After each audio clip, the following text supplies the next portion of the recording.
Sometimes the people we trust most are the ones who walk away without warning. What they leave behind isn't just silence, it's questions, broken promises, and children left searching for answers that never come.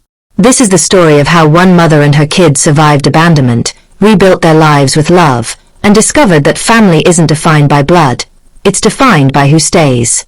Nearly a decade ago, I came home from my shift at the neighborhood health center carrying a bag of supplies for the kids. On the kitchen table, beside the casserole I had barely touched the night before, sat a folded piece of paper. It was from Darius. No goodbye, no explanation, just a few messy lines. I need to breathe. I need to find out who I am. I feel trapped in this house, in this marriage, in fatherhood. Don't come after me. Tell the kids I love them, but I have to live before I disappear completely. That was it. No signature. No closure. Just a man's retreat. Our son Malik was 8.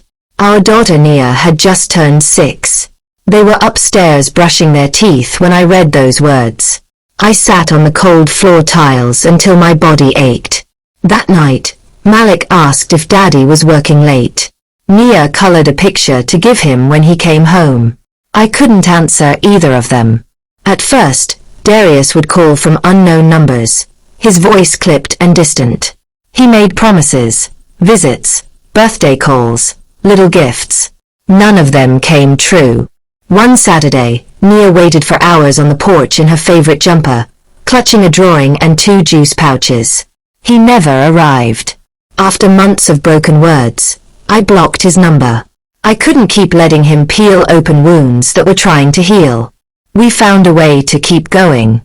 I picked up extra shifts, enrolled in evening classes, and worked my way into a better-paying clinic job. I packed lunches while half asleep, cried in the shower where no one could hear, and raised those children with everything in me. Then came Alana. 3 years after Darius left, Nia started struggling in school. Her second-grade teacher, Ms. Alana Brown, didn't label her a problem. She was steady, patient, kind. At first, she was just someone I talked to during pickup. Slowly, she became more. We took our time, so much time. I wasn't looking for anyone to take over. But Alana never tried to replace anybody. She simply showed up, over and over. 2 years ago, Malik and Nia asked if she could adopt them. She did.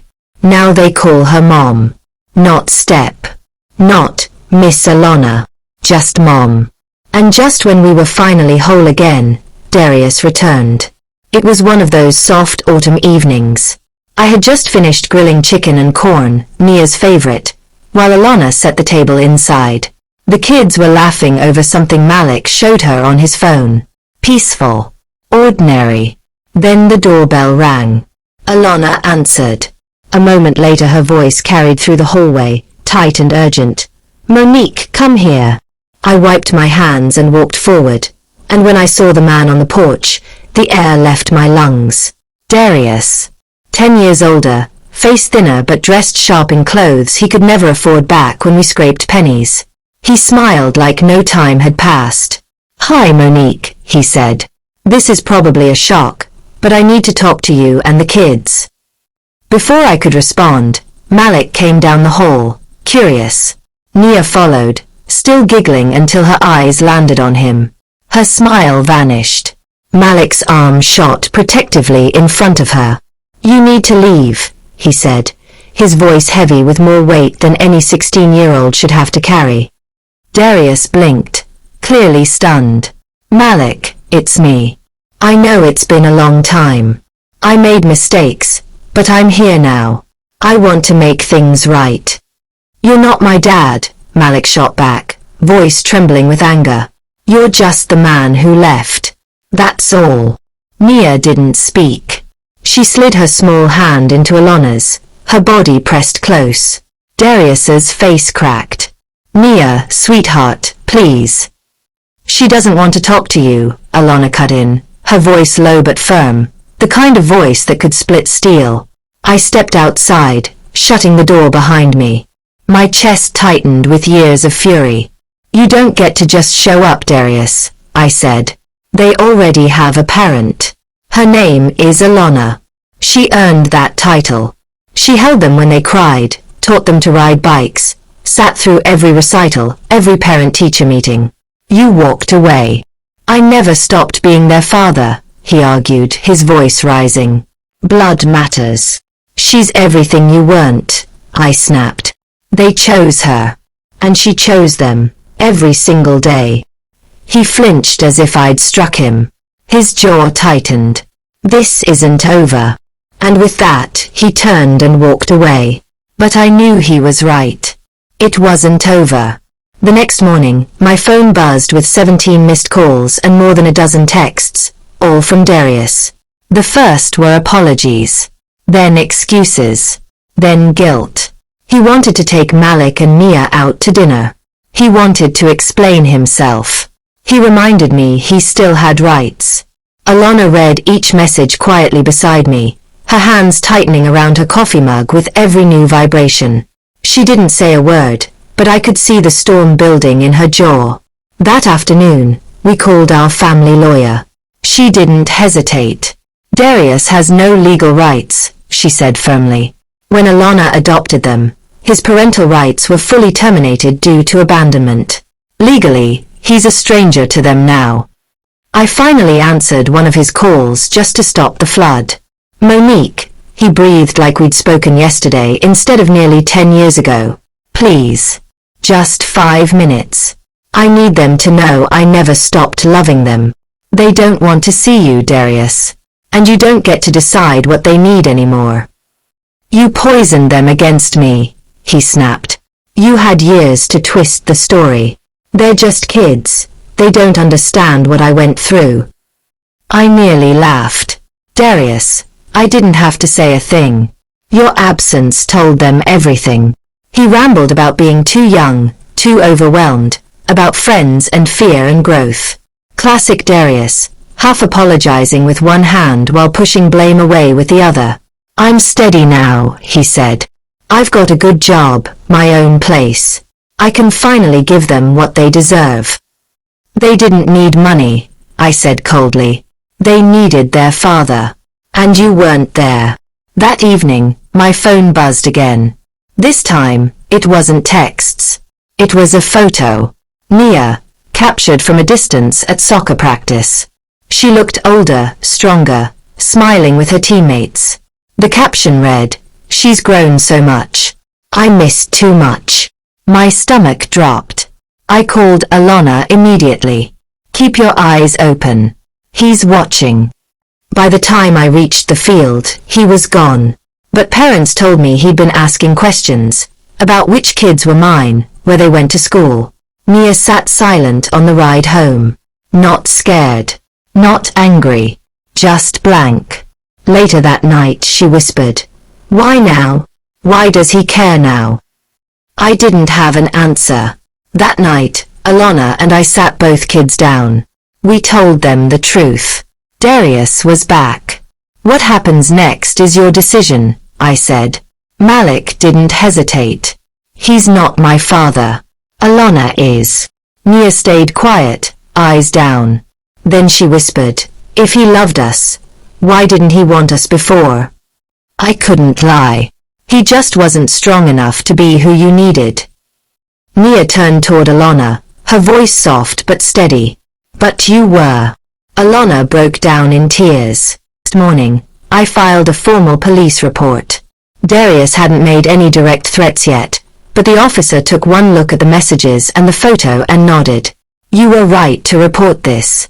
Keep everything. Texts, screenshots.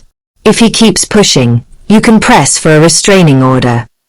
Alana and I visited both schools that day. At Westwood High, the principal frowned as soon as I showed her Darius's picture. "We'll alert security. If he comes near campus, we'll treat it as trespassing." Malik sat in the nurse's office while we spoke. His hands shook, but his face stayed composed. When I walked in, he asked quietly, "You won't let him near us, right?" "Not a chance," I promised. That afternoon, at Nia's middle school, the principal was even more direct. "If he shows up here, We'll lock the building down before we let him near your daughter." I wanted that reassurance to be enough. But 2 days later, my phone rang at work. "Ms. Carter," the voice said, tense. "This is Principal Daniels. We have a situation." My heart dropped. A man showed up at the office claiming to be Mia's father. "He's agitated." I dropped everything and drove across town. I could hear his voice before I even entered the building. Loud, broken, desperate. "She's my daughter. You can't keep her from me." When I reached the office, 2 security guards flanked him. He didn't look like the sharp man who had shown up at my porch weeks earlier. His clothes were wrinkled, his hair unkempt, his eyes red. In his hand was a small wrapped box. "Darius," I said. He spun toward me, clutching the box tightly. "Monique, I brought her a necklace. A heart. It says Daddy loves you.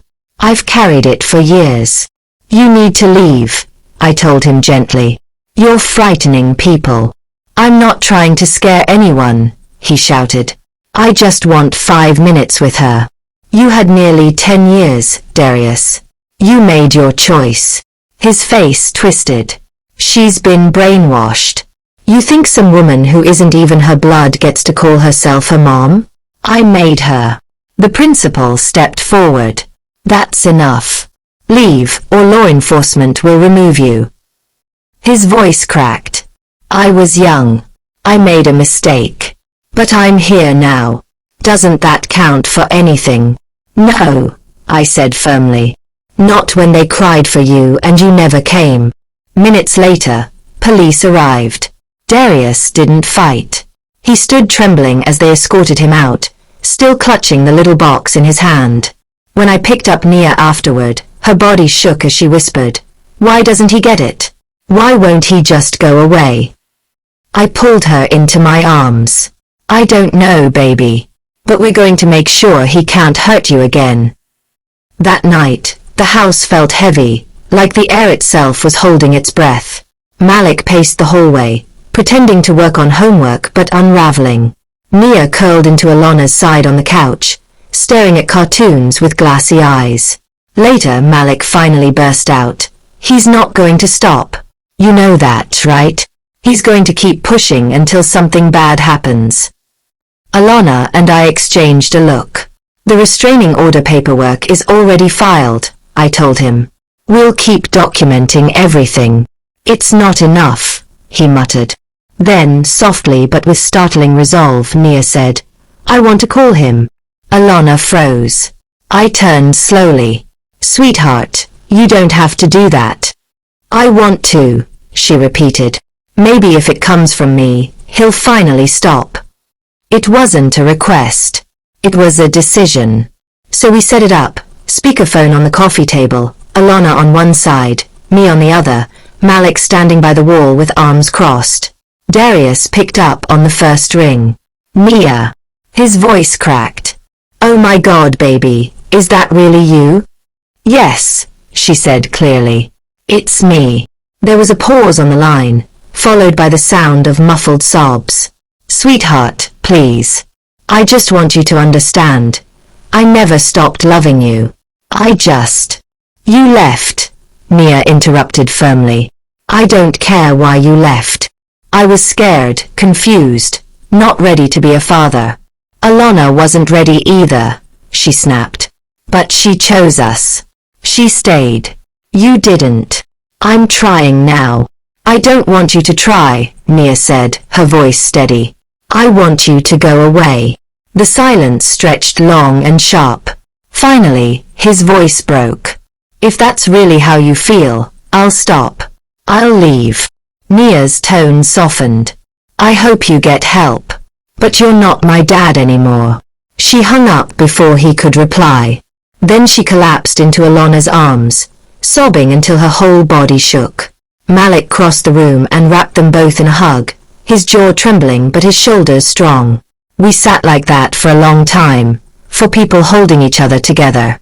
Later that night, just when the house was finally still, the phone rang.